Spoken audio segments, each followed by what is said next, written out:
Բարելույս սիրելի հեռուստադիտողներ, 5-րդ ալիքի եթերում օրագիրն է։ Այսօր մեր տաղավարում հյուրընկալել եմ ՀՅԴ Հայդատի կենտրոնական գրասենյակի ծրագրերի պատասխանատու քաղաքական գիտությունների թեկնածու Գևորգ Ղուկասյանին։ Պարոն Ղուկասյան, շնորհակալ եմ։ Շնորհակալ եմ հրավերի համար։ Պարոն Ղուկասյան, ուզում ենք անդրադառնալ Եվրախորհրդում Նիկոլ Փաշինյանի հայտնի հայտարարությանը։ Մի քանի շեշտադրումներով հայտարարություններ արեց, բայց առաջին հերթին ուզում եմ անդրադառնալ Արցախի մասով հայտարարությանը։ Նիկոլ Փաշինյանը հայրենիքից բռնազավթված փաստացի հոմոցիդի ենթարկված արցախցիներին անվանեց փախստականներ, ասաց, որ պետք է օգնենք նրանց տնավորել Հայաստանում, որ նրանք մոռանան Արցախ վերադառնալու մասին։ Ինչ զարգացումներ կան իր այս հայտարարության հետ կապված։ Տեսեք, մենք Նիկոլ Փաշինյանի տարբեր հայտարարություններ մեկնաբանել ենք, քննադատել ենք, տարբեր առիթներով ցույց ենք տվել դրանց սնանկությունը, բայց կոնկրետ Եվրոպական խորհրդանի իր վերջին ելույթին անդրադառնալից ես չեմ ուզենա անձնական տեսակետ հայտնել, այլ կվկայակոչեմ այդ ելույթից անմիջապես հետո Եվրոպական խորհրդանի 36 падգամավորների նամակը ուղղված Եվրոպական միության արտաքին գործողությունների ծառայության ղեկավար, Եվրոպական դիվանագիտության ղեկավար Կայա Կալասին։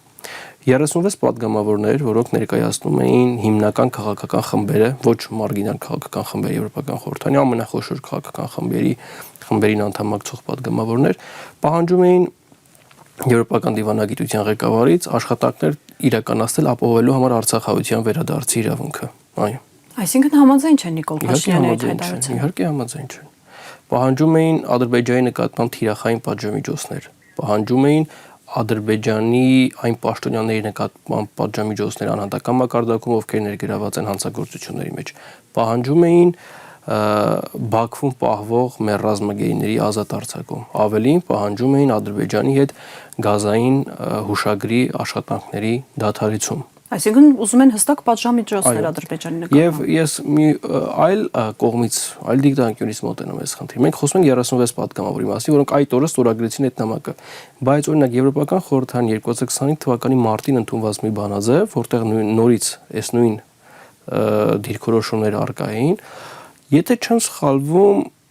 կողմ էին քվեարկել այդ բանաձևին ավելի քան 500 падգամավորներ Եվրոպական խորհրդարանի։ Այսինքն մենք հստակ գործ ունենք Եվրոպական խորհրդանի քաղաքական դիրքորոշման հետ, որը չի կիսում Նիկոլ Փաշինյանի հայտարարությունները, քաղաքական առաջնահերթությունները, եւ այդ Եվրոպական խորհրդանի դիրքորոշումը արտահայտված է տասնյակ բանաձևերով վերջին տարիների ընթացքում եւ այն որ Եվրոպական միության գործադիր իշխանության քաղաքական վարկում նկատվում է Ադրբեջանի հետ հարաբերությունների փոփոխություն, նաեւ պայմանավորված է Եվրոպական խորհրդանի տարիներ շարունակ քաղաքական ճնշմամբ գործադիր իշխանության վրա, որտեղ Եվրոպական խորհրդանի բանաձևերը ճիշտ է իրավակիրառ պարտադիր ուժ չունեն, բայց դա քաղաքական ուղերձ է գործադիր իշխանությանը, որ ուշ թե շուտ գործադիր իշխանությունը պիտի դրա հետ հաշտվի եւ նաեւ դրա համար որ Եվրոպական միության եւ Ադրբեջանի հարաբերություններում են արդեն խնդիրներ առաջանում, դրա համար է որ Եվրոպական միության գործադիր իշխանությունն է նաեւ խոսում արցախահայության վերադարձի իրավունքի իրացման անհրաժեշտության մասին։ Այսինքն Նիկոլ Փաշինյանը այնտեղ խոսել է ինչ որ բաների մասին, որոնք նույնիսկ եվրոպական քաղաքական միտքը չի կիսում։ Ճիշտ եմ հասկանում, եթե Հայաստանի իշխանությունները այդ բարձրաձայնված հարցերի մասով ունենային 180 աստիճանով հակառակ տրամաբանություն, Եվրախորհրդարանի այդ քաղաքական դիրքորոշման հետ համատեղ դա կարող էր եղանակ կոպիտ ասած փոխել։ Իհարկե, եւ ոչ միայն Եվրոպական միությունում։ Կոնգրեսի ամերիկյան դիրքորոշումն էլ այս հարցում գրեթե նույնն է, բայց ես ուզում եմ հիշեցնել, որ 2025 թվականի սեպտեմբերի վերջին նաև Ամերիկայի Միացյալ Նահանգների պետդեպարտամենտը հայտարարեց գործադիր իշխանության անունից արդեն, որ արցախահայության վերադարձի իրավունքի իրացման հարցով իրենք քննարկումներ են իրականացնում։ Այսինքն ընդհանրապես պետք է Հայաստանի իշխանությունների աշխատանքը բոլոր միջազգային դերակատարները դա ընդունում են եւ նույնիսկ այն պարագայում, երբ որ Հայաստանի իշխանությունները այս հարցը փակում են, փորձում են փակել ավելի կոշտ ձևով, քան թե Ադրբեջանի իշխանությունները, օրինակ Բելգիայի թագավորության կառավարության գործունեության ծրագրի մեջ գրված է սևով սպիտակի վրա, որ բելգիական կառավարությունը պետք է աշխատանքներ իրականացնի արցախահայության վերադարձի իրավունքի ուղղությամբ։ Միջազգային սատարում կա հարցին։ Իսկ ինչու է պայմանավորված Նիկոլ Փաշինյանի այդ համառությունը արցախցիների իրենց հայրենիք ծննդավայր վերադառնալու իրավունքը ամեն կերպ փակելու։ Ադրբեջանի հետ ստանձնած պարտավորություններով կարծում ինքը միջազգային այսպես ասած ճնշում չունի այդ հարցը իրականացնելու, այսինքն Եվրոպական միությունից, Ամերիկայի Միացյալ Նահանգներից, Ռուսաստանից, Իրանից, տարբեր առանձին պետություններից, Ֆրանսիայից եւ որևէ դերակատար կոնսենսուս կա այս հարցով, որ արցախցիները պետք է վերադառնան Արցախ։ Տեսեք, կա Արդարադատության միջազգային դատարանի 2023 թվականի նոյեմբերի 17-ի որոշումը միջանկյալ միջոցի կիրառման վերաբերյալ, որը ենթադրում է արցախահայության վերադարձի միջազգային անվտանգային երաշխիքների։ Այո, եւ նույն ՄԱԿ-ի բարձրագույն դատական ատյանի որոշումը կա, Մարդու իրավունքների եվրոպական դատարանի բազմաթիվ որոշումներ կան, Եվրոպայի խորհրդի դիրքորոշումը կա այս հարցով։ Այսինքն մենք միջազգային հանրություն ասելով ինչ ենք հասկանում, միջազգային հանրություն ասվածը բյուրեղացնող բոլոր կազմակերպությունները, բոլոր մարմինները, գրեթե բոլորը այս հարցում դիրքորոշում ունեն։ Հայաստանի իշխանությունների դիրքորոշումը այս հարցում համապատասխանում է ադրբեջանական իշխանությունների դիրքորոշումներին։ Որը մատուցում են խաղաղության օրակարգ անվան տակ, ճիշտ եմ հասկանում։ Այո, եւ հիմա հավանաբար այս հաղորդման ժամանակ առիթ կլինի խոսելու Ամերիկայի Միացյալ Նահանգների կոնգրեսում 45 կոնգրեսականներ դիմել են կոնգրեսի հատկացումների հանձնաժողովին, պահանջելով տրամադրել Հայաստանին ավելի շատ օժանդակություն, անվտանգային աջակցություն եւ այլն, դրանց մասին կխոսենք, բայց հիմնավորումը գիտեք ի՞նչն է, որպեսզի Հայաստանը կարողանա Ադրբեջանի հնարավոր ագրեսիան զսպել, ապահովել արցախահայության վերադարձ իրավունքի իրացումը որպես մնայուն խաղաղության երաշխիք։ Այսինքն խաղաղության երաշխիքը, գիտեք, տարանցիկ ցորենն ու բենզինը չեն։ Խաղաղության երաշխիքը արդարությունն է եւ միջազգային հանրությունը շատ լավ է հասկանում եւ շատ լավ է պատկերացնում։ Եթե չկա արդարություն, չկա խաղաղության երաշխիք։ Խաղաղության երաշխիքը ուժեղ պետությունն է եւ արդարությունն է։ Եթե մենք այս երկու հանգամանքները չունենք, խաղաղությունը չի կարող լինել մնայուն, խաղաղությունը չի կարող լինել կայուն եւ սա է, որ Հայաստանի իշխանությունները չեն հասկանում։ Այսինքն նույնիսկ Միացյալ Նահանգներում այս հարցի շուրջ կա երկու առանձին ճամբար։ Մի կողմ է, որպեսզի Հայաստանում, այսպես ասած, խաղաղության օրակարգի ստվերի տակ իրագործվեն այն աշխարհաքաղաքական ծրագրերը, որոնք իրենք ունեն, մյուս կողմը միջազգային արդարությունն է կամ մարդկային նաև, քաղաքակրթական արդարության կողմնակիցն է, այդպես է ստացվում։ Տեսեք, Ամերիկայի Միացյալ Նահանգները համաշխարհային գերտերություն է։ Ամերիկայի Միացյալ Նահանգները ունի տարածաշրջանային ծրագրեր։ Այդ տարածաշրջանային ծրագրերի մեջ տարածաշրջանային դերակատարները ինչքանով կարող են իրենց շահը սպասարկել, դա նախ եւ առաջ այդ պետությունների գործն է։ Եթե Հարավային Կովկասում Ամերիկայի Միացյալ Նահանգները ունի հետաքրքրություն, ապա այդ հետաքրքրության շրջանակում, այդ հետաքրքրության համատեքստում Հայաստանը պարտավոր է հետապնդել իր շահը։ Եթե Հայաստանը շահը չի հետապնդում, այստեղ պետք չէ Ամերիկայի Միացյալ Նահանգներին մեղադրել եւ մենք Ամերիկայի Միացյալ Նահանգներում այս պարագայում ունենք կոնգրեսի հստակ դիրքորոշում, ունենք պետդեպարտամենտի հստակ դիրքորոշում, բայց նաեւ մյուս կողմից ակնհայտ է, որ Հայաստանի իշխանությունները այդ գծի մեջ չեն մտնում, որովհետեւ կոնգրեսը խոսում է վերադարձի իրավունքի մասին, պետդեպարտամենտը 25 թվականի սեպտեմբերի վերջին խոսել է դրա մասին, բայց Հայաստանի իշխանությունները լռում են, այսինքն այստեղ պետք չէ կարծում մեղադրել ամերիկյան միջնորդությանը։ Հռոմի պապից ավելի կաթոլիկ լինելու մեջ, այո։ Պետք է ուղղակի մեղադրել Հայաստանի իշխանություններին, որոնք ըստ էության չեն հետապնդում Հայաստանի Հանրապետության ազգային շահը։ Ուզում եմ անդրադառնանք այն սկանդալին, որը պայթեց Apollo Strategic Communications։ Այո։ Ինչ է հայտնի այս ընկերության մասին եւ ինչով է փոխկապակցված Ադրբեջանին ու ընդհանուր առմամբ մենք ինչ գիտենք այս ընկերության հետ փոխկապակցված հայ ազգանուն ունեցող մարդկանց մասին։ Այս կազմակերպությունը խոշոր մի կազմակերպություն է, որ տեղակայված է Լոնդոնում։ Այս կազմակերպությունը պատկանում է մեկ այլ ավելի մեծ կազմակերպության, որ կոչվում է RSK Group։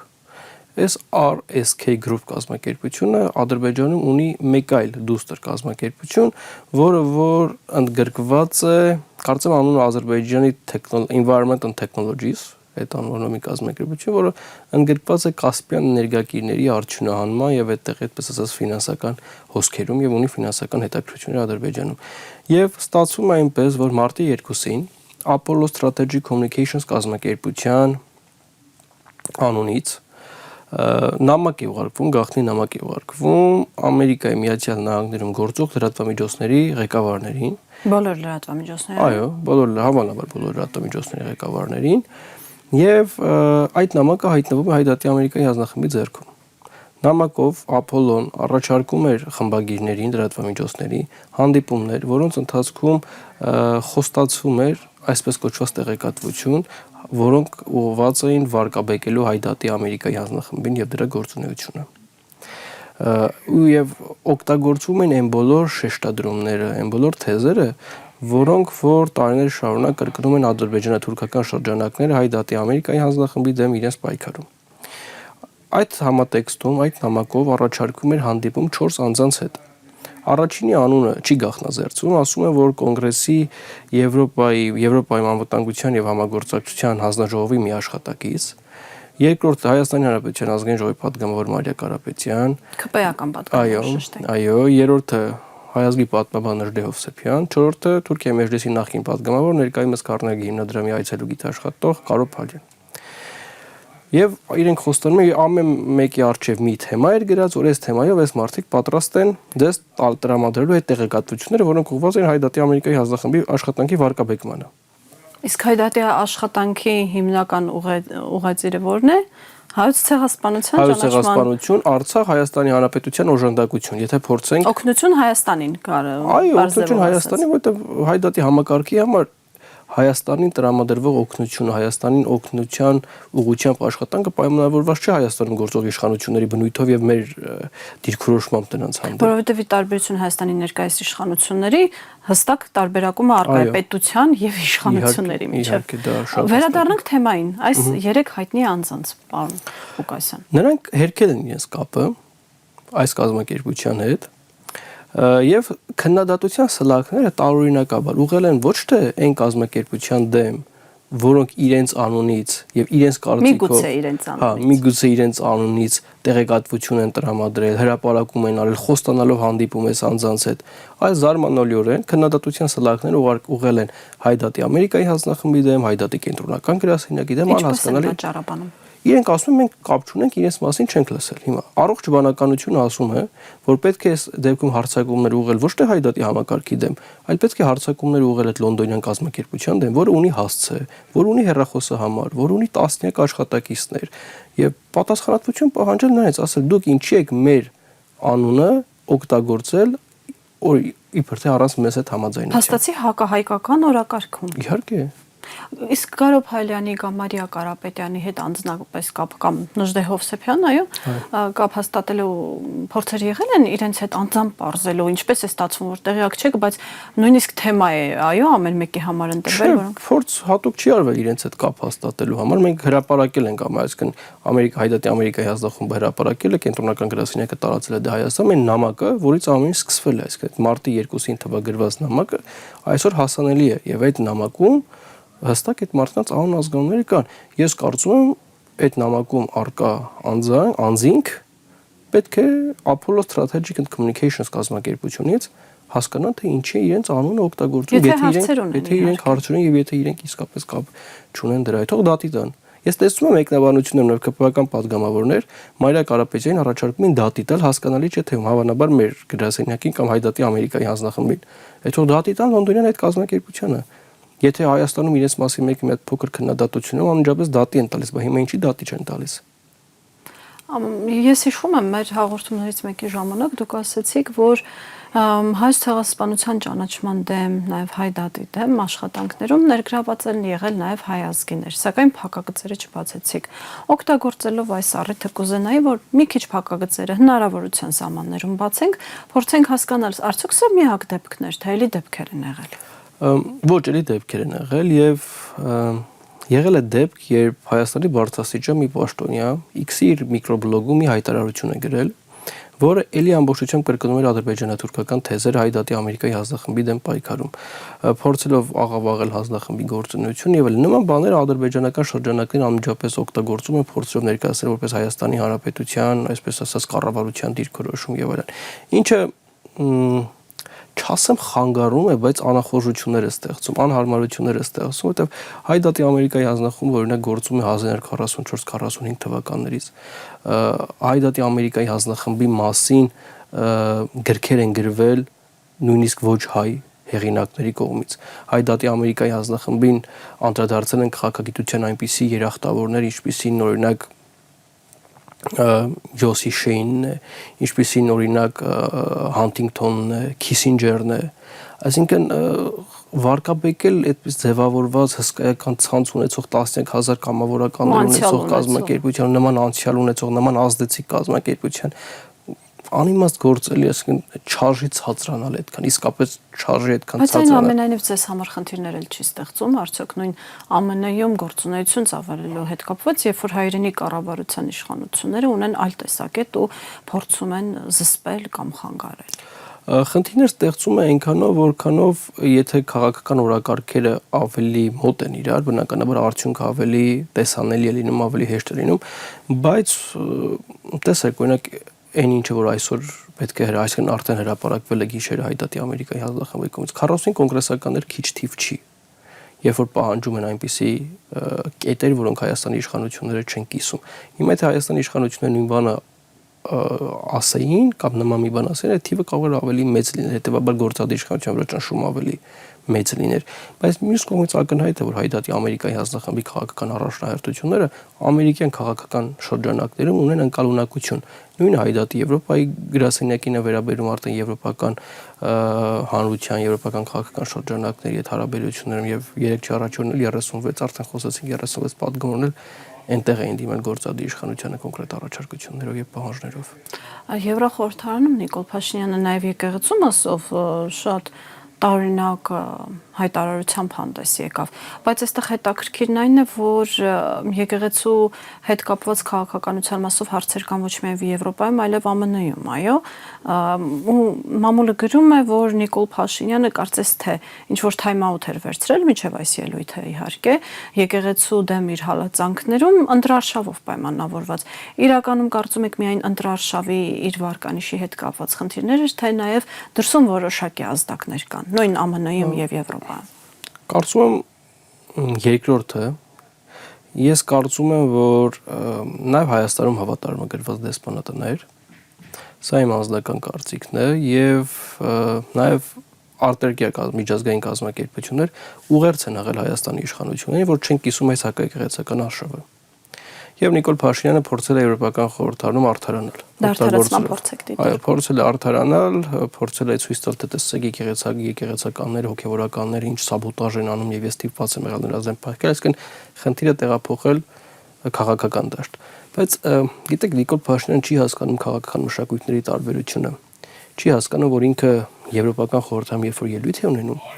Եվրոպական խորհրդարանի ամենամեծ խմբակցությունը օրինակ EPP-ն է, Եվրոպայի ժողովուրդների կուսակցությունը, մեծությամբ երրորդ խմբակցությունը ECR-ն է, կոնսերվատիվների եւ կոնսերվատիվների խմբակցությունն է, մեծությամբ երկրորդը սոցիալիստներն են, եւ եթե սոցիալիստները չեն կարողանում հասկանալ, թե ինչ գործ ունի պետությունը եկեղեցու հետ հարաբերություններում, որ այսպես ասած անկղմվի եւ դա նրանց համար անընդունելի է, ապա պահպանողականները եւ այսպես ասած EPP-ականները քննադատաբար պիտի վերաբերվեն դրան, որ եկեղեցությունը հալածում է 1700-ամյա եկեղեցուն։ Որտեւ ավանդույթներով շարժվող Նիկոլ Փաշինյանը չի կարող սա հասկանալ։ Ինքը չգիտի քաղաքական մշակույթների տարբերությունները, չգիտի քաղաքական գաղափարախոսությունները, ինչի համար են, ինչ ուղղվածություններ, որտեւ իրենք էլ հայտարարված գաղափարազուրկներ են իրենց կուսակցությունը։ Դա ինքն է ասել, մենք իզմիր չունենք։ Հիմա Ամերիկայի Միացյալ Նահանգներում, Ամերիկայի Միացյալ Նահանգների այս վարչակազմի պայմաններում հակաեկեղեցական քարոզ իրականացնել, պարզ է, որ չի ստացվելու։ Եվ գիտեք, բոլոր ոչ մեկը միամիտ չի, որ հասկանա, որ կամ կարծի, որ Հայաստանի իշխանությունները պայքարում են եկեղեցականների դեմ։ Բոլորի համար պարզ է, որ պայքար է գնում Հայաստանի այդ առաքելական Սուրբ եկեղեցու իբրև ինստիտուտի դեմ։ Բոլորի համար սա պարզ է, կարծում եմ Նիկոլ Փաշինյանի ելույթի հակաեկեղեցական շեշտադրումները նախ եւ առաջ արդարացման նպատակ են հետապնդել։ Իր դեպքում իսկ դրա պահանջի հասցեատերերի դեպքում Արցախի հարցն է, որովհետև դուք կարծես թե դրա վրա էլ շեշտադրում եք։ Այո, Արցախի հարցն է, որովհետև եկեղեցին այսօր խոշորագույն կազմակերպություն ըստ էության, որի համար Արցախյան հարցը փակված չէ, եւ տարօրինակ չէ, որ եկեղեցական ամբողջ արշավը սկսեց անցած տարվա Բեռնի հայտնի այդ կոնֆերանսից հետո, որտեղ ներկայացում էր Արցախի մշակութային ժառանգության վիճակը։ Հիմա անդրադառնանք Էփշտեյնի ֆայլերին ու թե ինչպես նույնիսկ այդտեղ, որ թվում է թե հայոց ցեղասպանության հետ որևէ կապ չէր կարող լինել, հաշվի առնելով այն սարսափելի մեղադրանքները, որոնց մասին բարձրաձայնվում է այդ ֆայլերի հետ կապված, Ինչ կապ կա Էփշտեյնի ֆայլերի եւ Հայոց ցեղասպանության ճանաչման դեմ Թուրքիայի մղած պայքարի միջև, ովքեր են ներգրաված դրանում եւ որտեղից սկսենք ու ուր գնանք։ Դա նախավերջին, այսպես ասած, շոկային տեղեկատվություններ, որ վերջին 2-3 շաբաթվա ընթացքում Հայդատի համակարգը ապրեց։ Պարզվեց, որ Ամերիկայի Միացյալ Նահանգների իր այցելության ընթացքում Ահմեդ Դավութօղլուն, Թուրքիայի ժամանակվա արտգործնախարարը, դիմել էր մի մեծահարուստ ամերիկացի գործարարի, խնդրելով հանդիպում Էփշտեյնի հետ քննարկելու համար հայոց ցեղասպանության ճանաչմանը, Ամերիկայում հայոց ցեղասպանության ճանաչմանը հակազդելու գործողությունները։ Նույն օրը Դավութօղլուի մամուլի խոսնակը Twitter-ում գրել էր, որ հանդիպում է ունեցել ամերիկացի այդ գործարարի հետ, որի ընթացքում քննարկվել է հայոց ցեղասպանության հակազդելու գործողությունները։ Բայց ամբողջ հետաքրքրությունը կանում է նրանում, որ Դավութօղլուն դիմել էր այդ գործարարին, որպեսզի այդ գործարարը Էփշտեյնի հետ հանդիպում կազմակերպի, որի ընթացքում պետք է քննարկվեին հայոց ցեղասպանության ճանաչմանը հակազդելու գործողությունները։ Այսինքն Հայդատի համակարգը ըստ էության դիմակայում է, այսպես ասած, անդրազգային հարձակումների եւ դրանում ներառված ուժերը ոչ միայն պետություններ են, այլ նաեւ անդրազգային խաղացողներ եւ դերակատարներ։ Սա մեզ համար նորություն չէ, նորություն է գաղտնազերծում, բայց որ մենք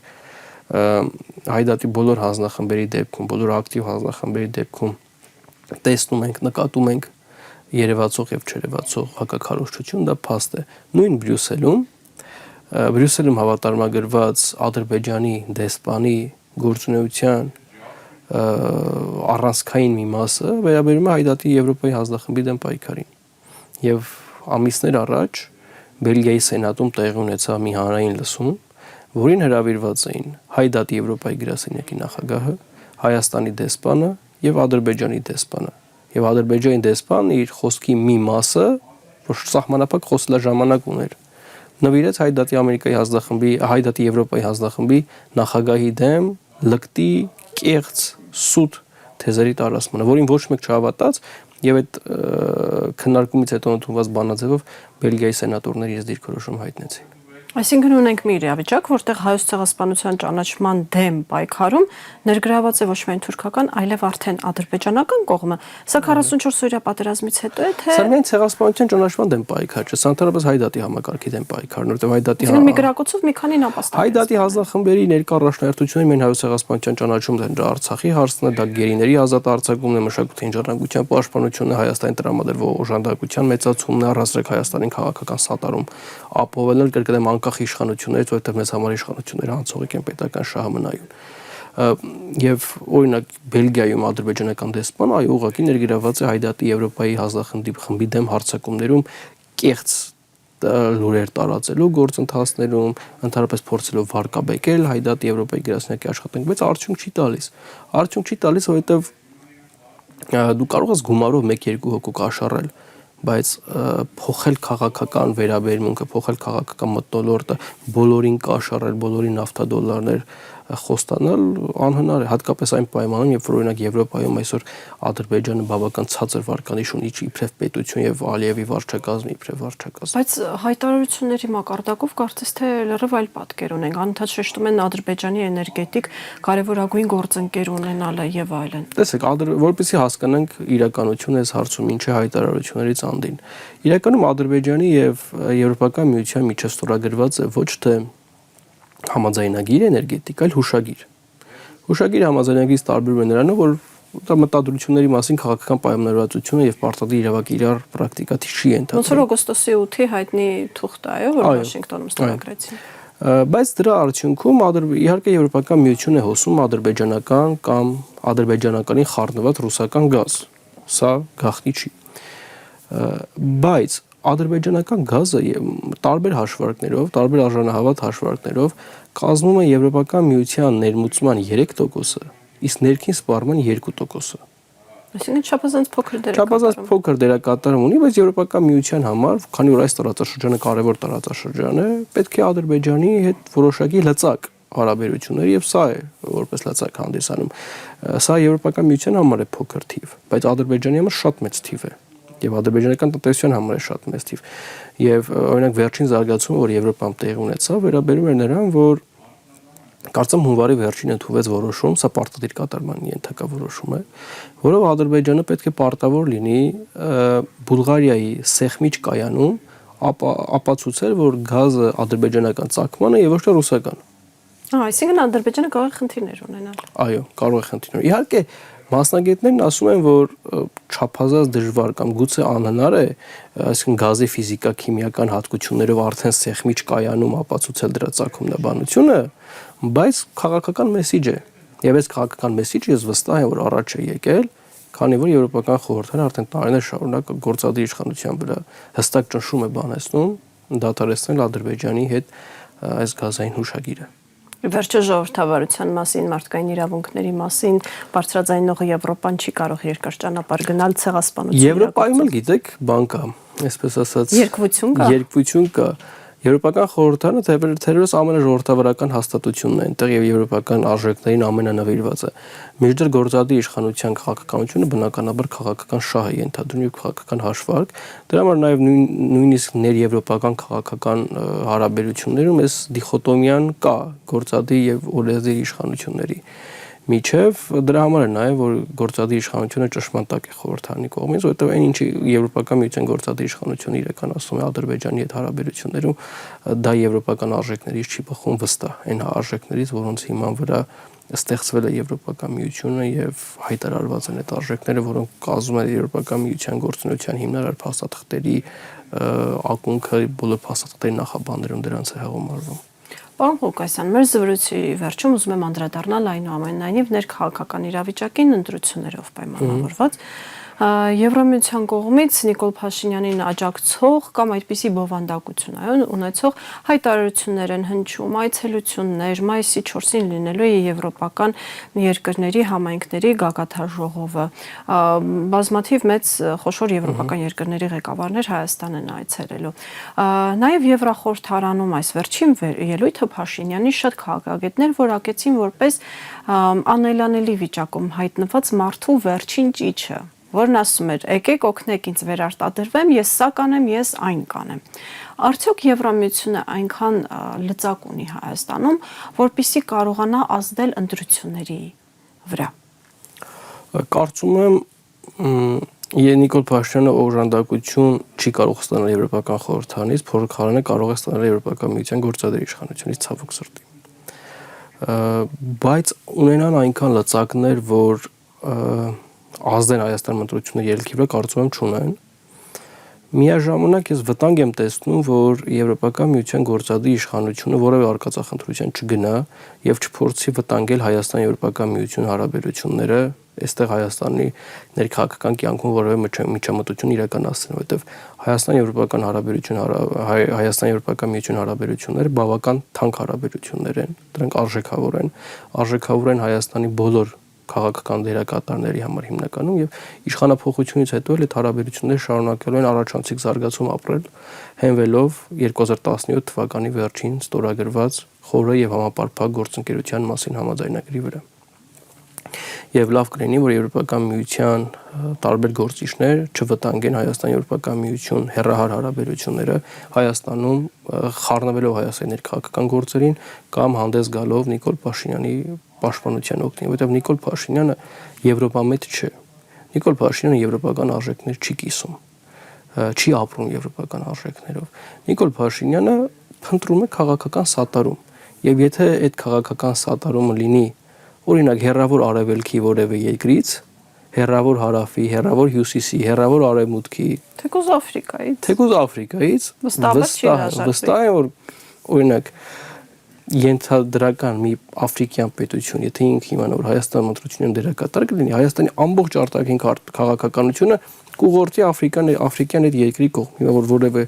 երկրի անուն չտանք եւ չվիրավորենք որևէ երկրի, այդպես բացատրենք, իր համար կարևորը քաղաքական սատարում գտնելն է։ Այս իշխանությունները չեն ապրում եվրոպական արժեքներով։ Եվրոպական արժեքով ապրող որևէ իշխանություն եկեղեցու նկատմամբ պայքար չի զանցածերծի, ընդդիմադիրներին չի կալանավորի,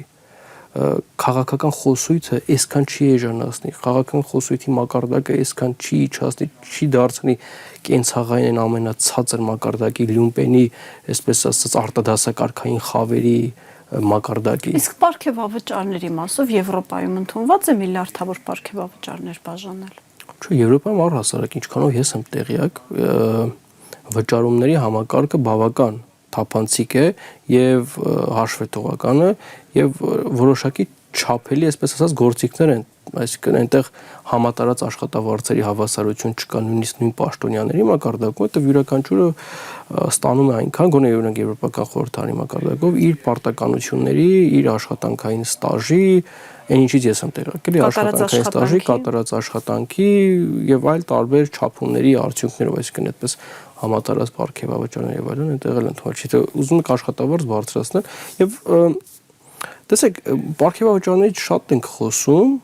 ընդհանրապես Հայաստանի քաղաքական հանրային դիսկուրսում եւ տպավորություն է ստեղծում, թե բոլոր այդ պարգևավճարները ստանում են, բայց այն նախարարություններում, պետական կառավարման համակարգում իրենց առօրյա աշխատանքի մեջ ներգրաված այդ պաշտոնյաները, ովքեր իրականում իրենց ուսերի վրա են տանում այս երկիրը քաղաքական այս անպատասխանատվության։ Միջին ու ցածր օղակները։ Այո, միջին ու ցածր օղակների մասնագետները, ովքեր այս երկրի ամբողջ բեռը պետական կառավարման համակարգի իրենց ուսերին տանում են, որովհետև քաղաքական իշխանության այս անպատասխանատվության պայմաններում այդ մարդիկ իրենց աշխատավարձերում շատ փոփոխություն չեն տեսել։ Եվ նաև կարծում եմ այդ մարդկանց նաև համերաշխություն պետք է հայտնել, ովքեր որ այդ ցածր միջին օղակներում շարունակում են իրենց աշխատանքը եւ պետության համար իսկապես գործ են անում։ Ի վերջո արդար չէ։ Պարոն Ղուկասյան, շնորհակալ եմ շատ հետաքրքիր զրույցի համար։ Հարգելի հեռուստադիտողներ, այսօրվա համար այսքանը, թողորը բարի լինի։